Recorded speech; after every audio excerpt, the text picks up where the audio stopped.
Pozdrav gabudizatori, ja sam Mario Gabu. Danas malo drugačiji klip, pričat ćemo o tome koliko sam ja do sad zaradio na YouTube-u, koliko se općenito zarađuje i zašto mi na Balkanu puno manje zarađujemo nego neke, ajmo reći, razvijenije države. Tako da danas ću vam sve objasniti statistički u odnosu na moju analitiku koja je napravljena u odnosu na 3.920.000, znači skoro 4 milijuna pregleda sam radio statistiku, tako da ovo će biti jedan jako konkretan video gdje ćete dobiti točno podatke i odmah ćete znati da li vam se isplati snimati. Znači ovdje govorimo o zaradi iz reklama koje se pojavljuju, znači prije ili u sredini ili na kraju video zapisa koje znate gledati na našim kanalima, odnosno na kanalima vaših omiljenih youtubera.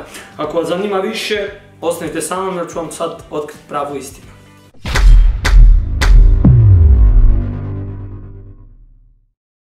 Pa evo, prije nego što krenemo, znate da ja uvijek volim drito u glavu. Znači ja sam do sad zaradio nekakvih 821 euro od kad snimam za YouTube na nekih 5 milijuna, nešto više od 5 milijuna pregleda. Tako da to odmah riješimo, sad ste mirni, sad možete spavati, sad možemo ići na druge teme. Kako funkcionira YouTube zarada, što se tiče reklama naravno. Znači, ja vam volim onako jednostavno kao i sve objašnjavati. Imamo neku određenu firmu koja se želi reklamirati, recimo Coca-Cola. Coca-Cola YouTube-u plati određen iznos novaca da YouTube reklamira preko, znači, svoje platforme Coca-Cola. I sad ja kao YouTuber potpišem taj ugovor, odnosno napravim taj ugovor AdSense, napravim račun da zarađujem, odnosno da YouTube smije i može stavljati reklame na moje klipove. I onda YouTube meni plati određen iznos od toga što je njemu Coca-Cola platila, znači on sebi nešto uzme, nešto da meni i tako se zarađuje od YouTube-a. Sad zašto se na Balkanu manje zarađuje nego na nekim, ajmo reći, ekonomski razvijenim državama kao što je recimo Amerika, koja je, znači, jako puno više se tamo zarađuje nego kod nas. Evo tu sam napravio statistiku, kasnije ćete čuti, znači to je brutalne su razlike. Ajmo ovako, znači to su ekonomski jače države i njihove reklame su skuplje, ajmo to reći tako. Znači, vi kad gledate iz Hrvatske, vama će izaći neka hrvatska reklama, ili ako gledate iz Bosne, reklamirat će vam nešto što je tamo kod vas. Neće vam reklamirati neke proizvode ili nešto što se događa u nekoj više razvijenoj zemlji. Znači, recimo, kod mene će biti u Hrvatskoj će reklama za konzum doći koja je puno jeftinija od neke tamo iz Amerike, znači, ko se reklamira. U biti mislim da je to glavna razlika, a pretpostavljam da je njima, pošto su razvijenije te države, da je njima i samim time skuplje to reklamiranje. Tako da u suštini mislim da je to glavni razlog zašto se to sve tako dešava i zašto mi tako malo zarađujemo.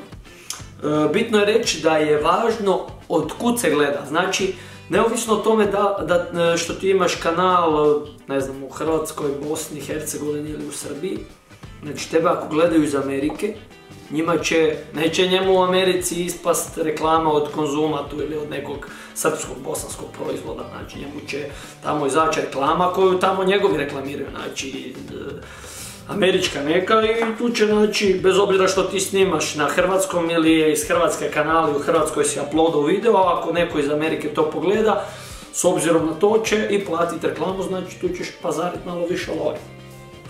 To govorim iz iskustva zato što ja imam nešto američkih pregleda, sve ukupno imam 165.000 pregleda a od Amerike sam zaradio najviše para, znači ako zbrojimo skoro sve ove naše zemlje, mislim da sam najviše para sve ukupno zaradio, da. A sad idemo na statistiku. Znači ovako, imamo Sjedinjene Američke Države. Od tamo sam imao 165.000 pregleda i od tih 165.000 pregleda sam zaradio 282,5 eura. Što bi izašlo na 1000 pregleda zaradim 1,7 euro. Znači 1,7 euro zaradim na 1000 pregleda koji dođu iz Amerike. Imaš YouTube analitiku koja ti sve lijepo fino kaže. Što znači da je 1 euro na 584 pregleda. Vrh. Znači da me gledaju Amerikanci već bi sad fino zaradio. Imamo Hrvatsku, ona mi je druga po zaradi od zemalja, imam 1.000.000 pregleda, 1.003.000, zaradio sam 85,4 eura.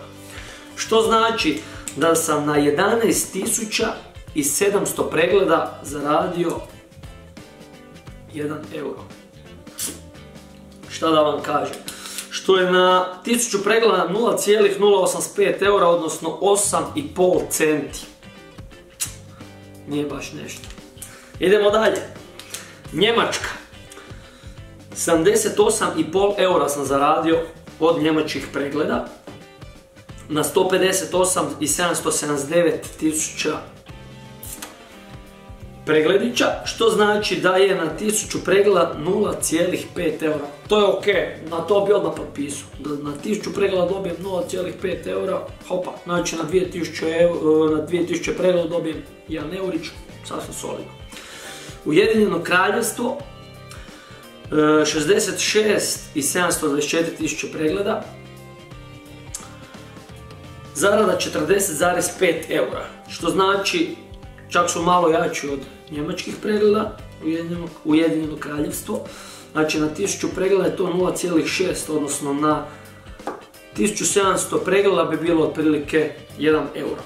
Sada idemo na dno.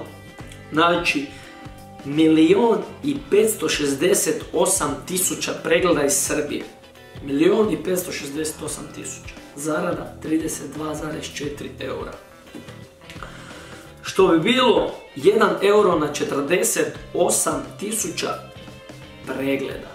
48.500 pregleda za 1 euro iz Srbije. Znači to je na 1000 pregleda 0,02 eura, odnosno 2 centa. Mizerija. Bosna i Hercegovina. Pregleda 961.000. Znači skoro 1.000.000. 15,9 eura sam zaradio od bosanskih pregleda. Što je na 1000 pregleda 0,016, znači 1,5 cent. Što bi bilo za 1 euro bi trebao dobiti iz Bosne 60.440 pregleda.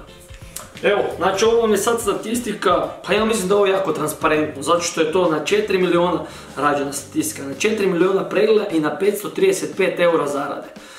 Znači sad vidite šta se tu radi. Jednostavno, ekonomski smo slabi, jeftine su nam reklame i samim time mi youtuberi malo para zarađujemo od samih reklama. Da se razumijemo, na YouTubeu nije jedini izvor zarade, nisu reklame. Recimo ja imam svoj klub, pa meni dolaze mladi momci i cure trenirat kod mene u dvoranu, pa se tu neka članarina dobije to, neka prodaja majica. Evo vidite, ne znam, najpopularniji naši youtuberi sigurno dobro zarade od prodaje majica, jer imaju jako veliku publiku, jer na kraju krajeva ti kad imaš jako veliku publiku, kad imaš veliki kanal, ti imaš ogroman reklamni prostor. I onda ti tu možeš svašta prodavati, onda imaš neke sponzorirane klipove gdje ćeš ti, znam youtubere koji, ne znam, mora popit spraviti u video i za to dobije finu lovicu. Tako da, sad govorimo ovdje od reklama. Znači od reklama kod nas, nažalost, nije neka lova. Tako da, mene to ne brine previše, ja imam svoj klub, znači radim tu, dobivam neke članove.